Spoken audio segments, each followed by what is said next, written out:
Hey guys, this is Mr. Pilla here. Before we get into what it is that we are learning about today, I do want to review a bit because the stuff that we've been learning for the past couple weeks is going to tie into what we are learning today. So let's do a quick review. Back in week 8, you guys learned about fossil fuels, right? Coal, oil, natural gas. You learned that we use these fossil fuels for energy, and we have a huge need for energy, right? Whether it's electricity, transportation, any of that stuff, right? And we use fossil fuels to supply us with that energy.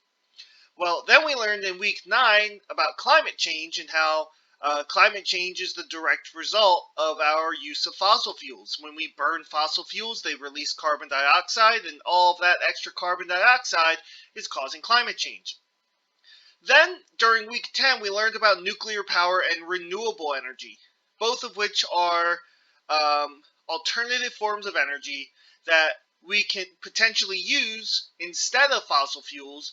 And by using those alternative forms of energy, we can help reduce climate change because of it.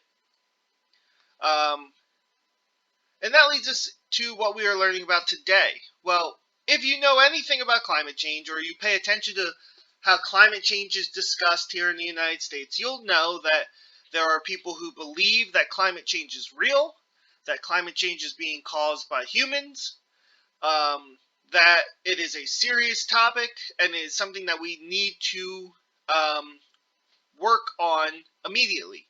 It is something that we need to resolve as soon as possible. And then you have people who don't really believe climate change is an issue, that believe that man cannot change climate, okay? Or just the idea that, you know what, you're never going to be able to reduce climate change because in order to fix climate change, you would need the whole globe to come together. Because with climate change, as I had said before, climate change is not a locational issue, meaning that it's not just the United States' problem. It's not just, a problem found in Europe or a problem found in Asia. It's not just a problem found in certain spots around the world. It is a global issue, okay? And there are people who believe that because it is a global issue, well, you're never going to get enough people or enough countries around the globe to come together and really resolve this issue. You're never going to get that kind of consensus. Well, history shows us that we can get that kind of consensus. And it happened right here with our ozone layer. And that's what we're going to be learning about today, is how there was an issue, and it's still technically an issue. It's not fully resolved yet, but it's on its way. There was an issue with our ozone layer, okay? And the world came together and solved that issue. All right? So before we go into any of that, let's talk about what the ozone layer is. Now, we learned about the ozone layer back in Unit 1 when we talked about the layers of the atmosphere. We learned about the troposphere, the stratosphere, the mesosphere, the thermosphere, and we learned that the ozone layer is found within that stratosphere layer, okay? Well, what is the ozone layer? The ozone layer is the layer of the atmosphere in which ozone absorbs ultraviolet solar radiation. Think back to your integrated lab science days, where you learned about electromagnetic radiation. And you learned that there were 7 different types of EMR. Could be visible light, infrared, radio waves, ultraviolet, okay? The sun releases all forms of radiation, including ultraviolet. Now here's the issue with ultraviolet radiation, is that it can cause a lot of damage to humans. It can cause things like skin cancers and such, okay? So UV radiation is very harmful for humans. Luckily for us, on this planet, we have our ozone layer, which acts like a shield protecting us from that UV radiation that comes from the sun, okay? Ozone, which is what the ozone layer is made out of, is a molecule made up of 3 oxygen atoms, okay? I want you to think of the oxygen that you breathe in, right? You know how you're supposed to breathe in oxygen in order to stay alive. Well, The oxygen that you're breathing in is diatomic oxygen, which means it contains 2 oxygen atoms bound together. Ozone is 3 oxygen atoms bound together. Okay? So what we have in the stratosphere is this layer of ozone, these 3 oxygen atoms bound together, right? And it's not just one ozone molecule, obviously. It's a bunch of ozone molecules that act as a shield around the globe within the stratosphere, and they block out that UV radiation. Okay? So the planet naturally has this ozone shield. Now, remember earlier I told you that there was an issue that had occurred and is still technically occurring with this ozone shield. And if you had any sort of recent or prior knowledge about this, you'll know that there was an ozone hole that had formed within our shield. And if you have a hole within the shield, that means that UV radiation is going to be allowed to pass through. So let's start to talk about this hole that had formed in our ozone layer. So back in 1985, right, we have this group of scientists in Antarctica, and they discover something very odd.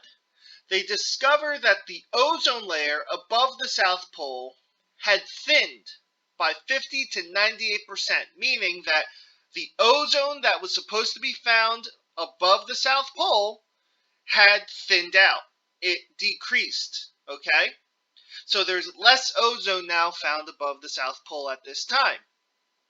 They take their data to NASA, okay? Or really, after the data was released, NASA scientists reviewed it, and they said, oh, wow, what is this?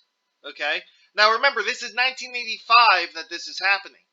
And they go, okay, well, we have this weather satellite called the Nimbus 7. We launched it back in 1978.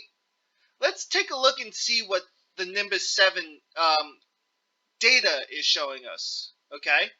And what they did was they looked back at the data from this weather satellite and they realized, oh no, this thinning over the ozone layer has actually been happening since 1979. Okay, so this was not an issue that first appeared in 1985. This was an issue that they had evidence that dated back to 1979.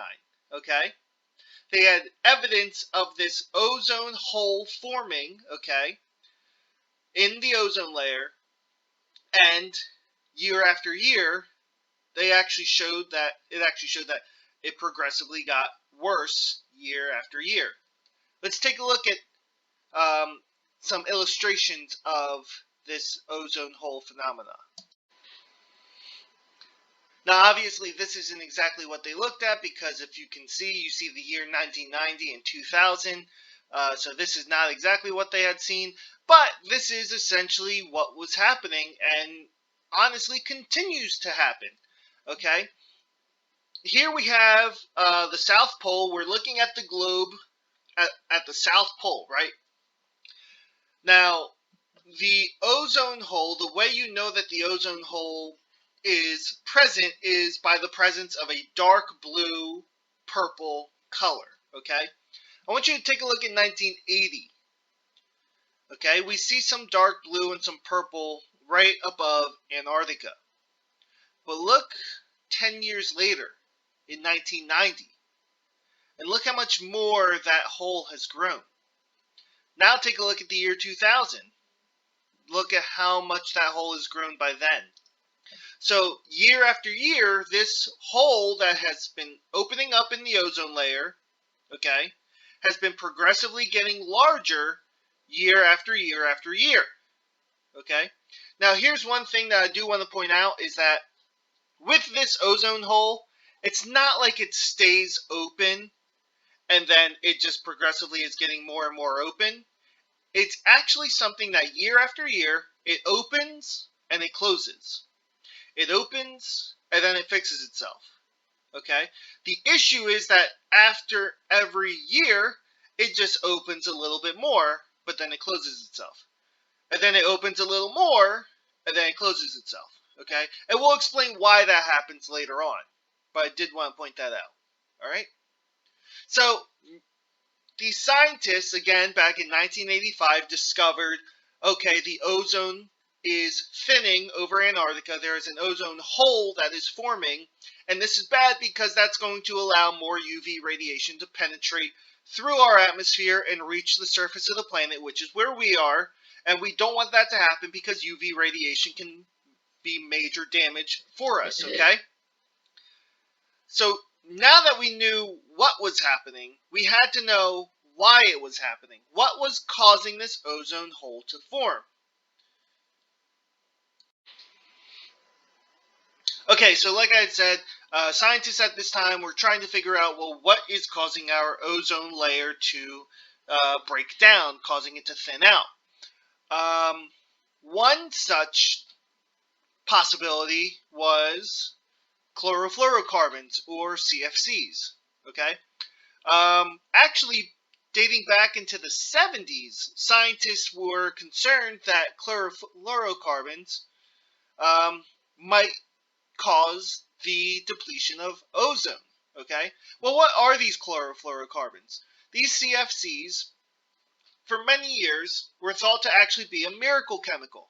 Okay, these chemicals were actually found in a number of different products, and part of that was because they were non-flammable, they're non-poisonous, they don't corrode metals, they're very inexpensive to produce. There's a lot of very good things about these CFCs, and they were used in things like coolants for refrigerators, air conditioners, cleaning solvents. They were used for propellants in spray cans and everyday products. They were used in deodorants. They were used in insecticides, paint. There were so many different products that contained these CFCs because of how versatile and how easily they were to be used. Okay, and they just really didn't have many, if at all, downsides to them when people use them. Well, ultimately, it was found that these CFCs are the cause of ozone depletion. And in the next slide, we're going to talk about how. Now, before we go specifically into how CFCs destroy the ozone layer, I do have to mention that how do those CFCs get into the atmosphere in the first place? Well, as we use those CFCs, for example, when you spray a spray can that has CFCs in it and it releases those CFCs will float up through the atmosphere, okay? And eventually they will reach their way up into the stratosphere. Just because the CFC gets used does not mean it just disappears. It just floats its way through our atmosphere, okay? So these CFCs, as they get used, work their way into the atmosphere and into the stratosphere, okay? Now, one other thing you might have been thinking of is, well, why does this keep happening over Antarctica? Well, Antarctica, especially during the winter, creates the perfect conditions to have a lot of these CFCs destroy the ozone layer. Okay, and here's how it works. During the dark polar winter, okay, so it's winter time in Antarctica, so it's very dark. It's not really getting any sort of sunlight. All right. What happens is during this time, there are these things called polar vortex winds that form. And what these polar vortex winds do is they create just this vortex, this mass of just cold air, okay? And it just isolates this cold air away from any sort of surrounding warm air, okay? So it's this vortex of cold air that just gets colder and colder and colder. And over time, what forms due to this is called polar stratospheric clouds. These polar stratospheric clouds form as this vortex gets colder and colder. What happens is when CFCs in the stratosphere, okay, interact with these polar vortex winds, what happens is ultimately the chlorine, which remember CFCs are chlorofluorocarbons, carbons, which means that they contain chlorine. What happens is when these CFCs interact with the polar stratospheric clouds, it releases diatomic chlorine. Okay? Diatomic meaning two chlorines attached to each other. What then happens is as we begin to enter spring, or as Antarctica really begins to enter spring and the sun now is coming out, what happens is the sun will then break apart the bond that those two chlorine molecule or those two chlorine atoms have, and it breaks them apart, and now they're just atomic chlorine. Okay? This is the issue because atomic chlorine, right, singular atomic chlorine, will then react with ozone. Remember, ozone is a molecule that contains 3 oxygen atoms. When chlorine reacts with ozone, it steals one of those oxygen atoms for itself. And the result is diatomic oxygen, which now has only just 2 oxygen atoms, and chlorine monoxide, which is a chlorine bonded with an oxygen atom. Okay? Then what happens is that chlorine monoxide, okay, will then react with free-floating oxygen atoms to release its oxygen atom, okay? It gives away its oxygen, so now that chlorine is by itself again, and it gave away its oxygen to another atomic oxygen, which now creates diatomic oxygen. But ultimately, the issue with that is that that chlorine is free again to eat up another ozone molecule. Okay. I know what I had just said sounded really confusing, probably, but if you just take a look at the picture to the right, I'll explain using this picture. Okay. So here's our polar stratospheric cloud. What happens is the CFC products interact on the surface of the polar stratospheric cloud, and it releases 2 chlorine atoms. Okay, diatomic chlorine. What then happens is when the sun comes out in the spring, that chlorine splits because the UV radiation from the sun causes the chlorine to split apart, forming 2 atomic chlorine atoms, okay? Just 2 chlorine atoms, 2 independent chlorine atoms. Chlorine will then react with ozone, and what happens is you form 2 new products, diatomic oxygen, which contains now 2 oxygen atoms, and chlorine monoxide, which now contains a chlorine and an oxygen. That chlorine then gets released because it reacts with an oxygen atom, and when that reaction occurs, you get diatomic oxygen and a chlorine atom, which then can go through this whole process again. Okay? Now, this is how the ozone hole forms.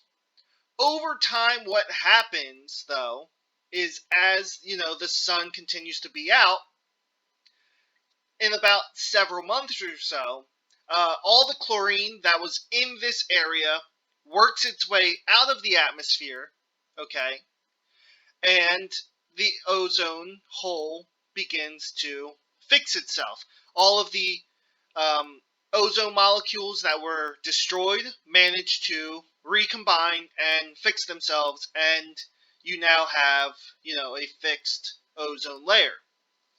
But this process occurs year after year, and after every year, it actually gets worse. It gets worse because there is more CFCs that accumulate in this area over time, and with more CFCs accumulating, you get more ozone depletion, okay? So that's how the ozone hole forms year after year after year, okay? Okay, and this slide here is just to really give you an idea of how the thinning of the ozone is an issue, okay? So again, with a thinned out ozone, with the ozone hole forming in the ozone layer, it allows for more UV radiation to pass through to the planet.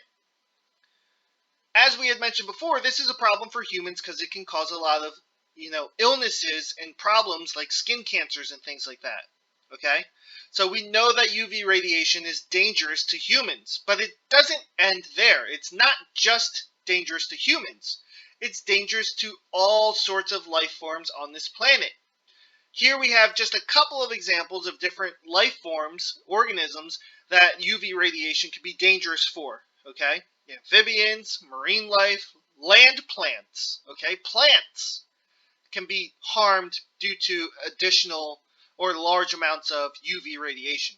So this is not just a problem for humans, this is a problem for all sorts of organisms on this planet. Okay? So now up to this point, we've discussed what's happening. Okay? The ozone hole there's a hole forming in the ozone layer.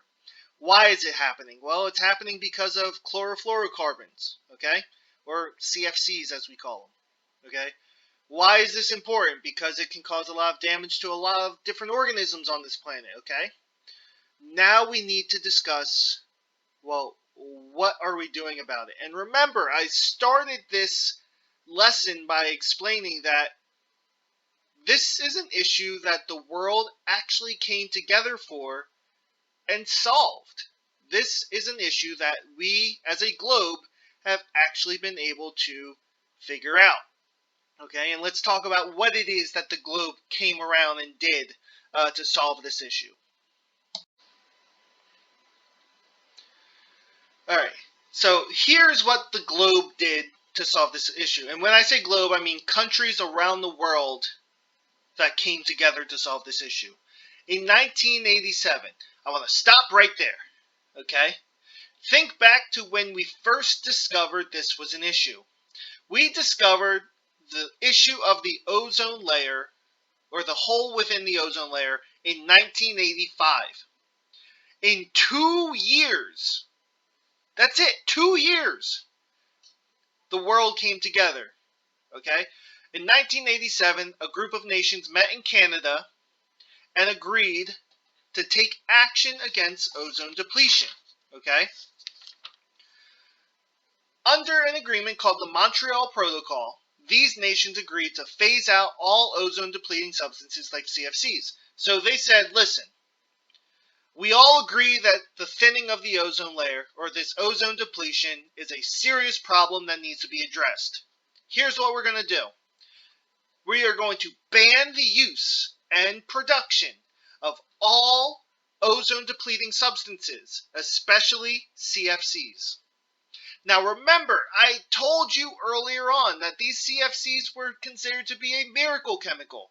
They were so useful in a lot of different products. Many different products contain these CFCs. So someone could have easily had said, well wait, no, we can't get rid of all these CFCs because look how many uses we get out of them. We can't just, stop using them because then we won't have these products anymore. They didn't bother with that. They said, CFCs are a problem. We're going to stop using them.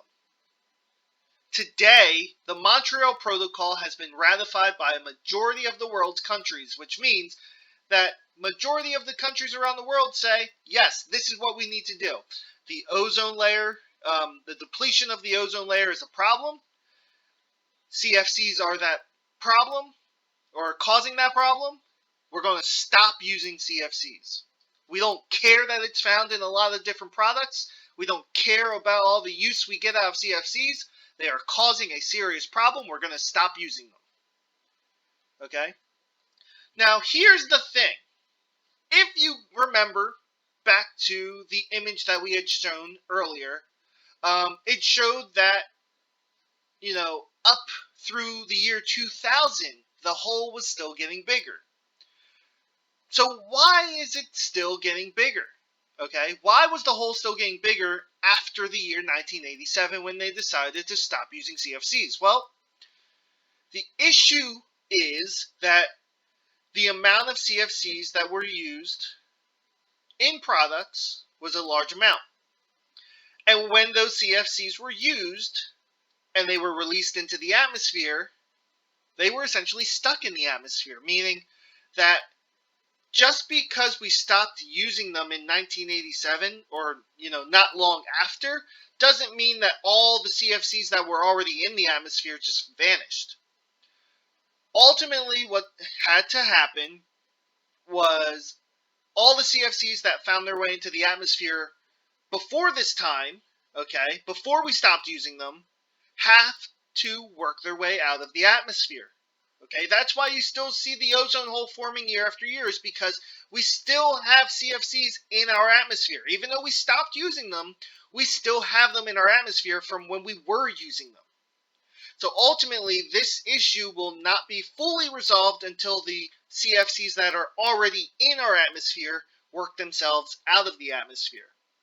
Okay, so that's why you continued to see the ozone hole getting bigger and bigger and bigger until just as recent as 2018, where new data from 2018 is suggesting that the ozone hole is now beginning to close due to a decrease of CFCs found in the atmosphere. And what that means is the ozone hole is no longer getting bigger and bigger. It's now reversing action, and it's now beginning to get smaller. Okay?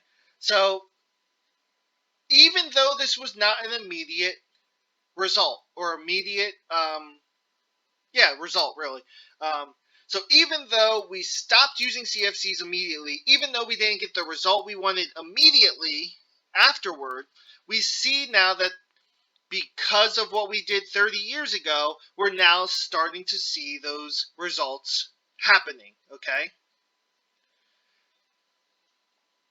and ultimately that's the story of the ozone hole. Now, again, why did we talk about the ozone hole today? Why did we talk about ozone depletion? Because we need to use this as a lesson in our battle against climate change. Okay? Ultimately, this was an issue that had affected the globe. It wasn't just one area, it was a global problem that was going to affect many, many countries around the world. Many organisms around the world if nothing was done about it. So what happened? Very quickly, the world came together and said, okay, this is what's causing the problem. Here's how we're going to fix it. We're going to stop using CFCs. That's exactly what the world did.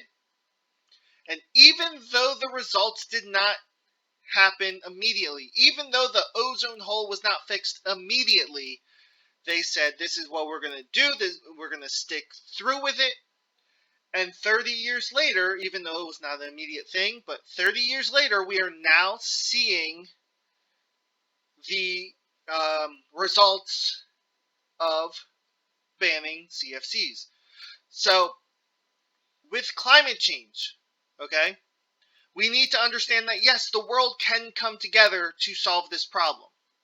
We need to understand that, yes, something like fossil fuels that we use very frequently and very, they're an important material and an important thing for society. Even though they are very important for us, we can find other means of getting energy and we can stop using them. Okay?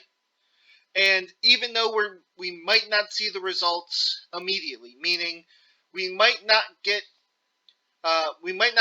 rid of climate change immediately after using fossil fuels. Like, let's say today, if we stopped using fossil fuels today, we would still see some results of climate change happening. But over time, the world will heal itself, and we will start to see the results of our actions. Okay? Alright, so that's all I have to say for this lesson. If you need to, again, if there was anything that did not make sense during this lesson, please just go through, rewatch it. You can watch it as many times as you like. If you have any questions about any of it, please message me, let me know, and I will try to help you best I can. Alright, guys? Alright. Until next time, see you later.